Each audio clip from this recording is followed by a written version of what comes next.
ICT ইস case number 2 2025, এটা chief prosecutor versus Sheikh Hasina and others.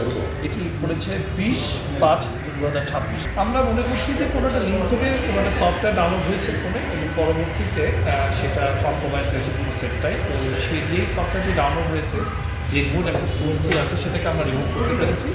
Sunbit সব দিবে সামাল। সানবিট ম্যাজিক প্রেস ডিশওয়াশিং এর মাথা ঘোরানো সলিউশন। এবং হোয়াটসঅ্যাপ এবং ফেসবুকটা পুরো দখলের জন্য মেয়েটাকে আমরা মেল করেছি। মেয়েটা আমাদেরকে রেসপন্স করেছে এবং মেয়েটার কাছে ওনার হোয়াটসঅ্যাপ এবং ফেসবুকটি রয়েছে। ওনার ডিজিটাল আইডেন্টিটি সুনির্দিষ্টভাবে তোমার পাওয়া সাপেক্ষে ওনার ডিসেবিলিটি চলে যাবে। আপাতত এটি বিষয়। এবং 17 তারিখে মূলত ঘটনাটা ঘটেছে। 17 থেকে এই পর্যন্ত যদি কেউ কোনো প্রকার কোনো ভুল মেসেজ বা কোনো ভুল স্ট্যাটাস যদি পেয়ে থাকেন, আমরা যদিও এরকম কোনো খবর এখনও পাইনি, যদি পেয়ে থাকেন তাহলে সেটা একটু আমাদেরকে জানাবেন। এবং আমরা বলতে চাইছি 17 তারিখ থেকে সার্ভার নিয়ন্ত্রণের পরবর্তী ছিল না, যেটা এখন পুনরুদ্ধার গতকাল থেকে বা এখন থেকে শুরু হয়েছে। আমরা আইপি অ্যাড্রেস পেয়েছি, আমরা সেই আইপি অ্যাড্রেসের এগেনস্টে আমরা এটা অবশ্যই এটা ডিজিটাল ফরেন্সিক হবে।